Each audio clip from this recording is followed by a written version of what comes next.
ಚಿತ್ರದುರ್ಗ ಕ್ಷೇತ್ರದ ಕಾಂಗ್ರೆಸ್ ಶಾಸಕರಾಗಿರುವ ವೀರೇಂದ್ರ ಮಾಲೀಕತ್ವದ ಮನೆ, ಕಚೇರಿ, ಜೂಜು ಅಡ್ಡೆಗಳು ಸೇರಿ ಇಡಿ ಜಾರಿ ನಿರ್ದೇಶನಾಲಯವು 30 ಕಡೆ ದಾಳಿಯನ್ನ ನಡೆಸಿ ಕೆಲವು ದಾಖಲೆಗಳನ್ನು ವಶಪಡಿಸಿಕೊಂಡಿತ್ತು.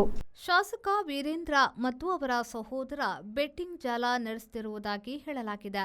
ಗೋವಾದಲ್ಲಿ ಕ್ಯಾಸಿನೋ ಹೊಂದಿರುವುದಾಗಿಯೂ, ಕ್ಯಾಸಿನೊಳಗೆ ಪಾಲುದಾರಿಕೆ ಹೊಂದಿರುವುದಾಗಿಯೂ, ಜೂಜು ಅಡ್ಡೆಗಳ ಮಾಲಕತ್ವ ಹೊಂದಿರುವುದಾಗಿಯೂ ಹೇಳಲಾಗುತ್ತಿದೆ. ಜಾರಿ ನಿರ್ದೇಶನಾಲಯದಿಂದ ಈ ನಿಟ್ಟಿನಲ್ಲಿ ಸಮಗ್ರ ದಾಳಿ ನಡೆದಿದೆ. ಚಿತ್ರದುರ್ಗದ 6, ಬೆಂಗಳೂರಿನ 10, ಗೋವಾದ ಹಾಗೂ ಸಿಕ್ಕಿಂನ 5, ಹುಬ್ಬಳ್ಳಿ, ಮುಂಬೈ, ಜೋಧ್ಪುರದ ತಲಾ 1 ಕಡೆ ಜಾರಿ ನಿರ್ದೇಶನಾಲಯದವರು ಒಂದೇ ಸಮಯದಲ್ಲಿ ದಾಳಿ ನಡೆಸಿದ್ರು. ಶಾಸಕರಾದ ವೀರೇಂದ್ರ, ಅವರ ಸಹೋದರರಾದ ಕೆಸಿ ತಿಪ್ಪೇಸ್ವಾಮಿ, ಕೆಸಿ ನಾಗರಾಜ್ ಇವರೆಲ್ಲ ಹಲವೆಡೆ ಕ್ಯಾಸಿನೋ ಹಾಗೂ ವಿಡಿಯೋ ಗೇಮ್ಸ್ ಅಡ್ಡೆಗಳನ್ನು ನಡೆಸುತ್ತಿರುವುದಾಗಿ ಆಪಾದಿಸಲಾಗಿದೆ. ಒಂದು ರದ್ದಾಗಿರುವ ನೋಟಿನ ಕಟ್ಟುಗಳು ಸಿಕ್ಕಿದ್ದಾಗಿಯೂ ಹೇಳಲಾಗಿದೆ. Founded in 1986, Gautam Group of Institutions has established itself as a premier center for higher education in Bangalore.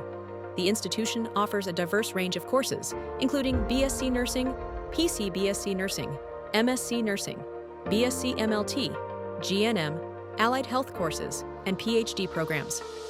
Over the years, more than 68,000 students have graduated from Gautam Group of Institutions, and many of them are now excelling in their careers both in India and abroad.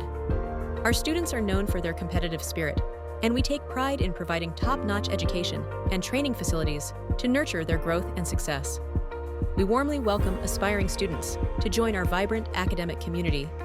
Conveniently located near major metro and railway stations in Bangalore, our campus offers easy accessibility for students from all parts of the city and beyond.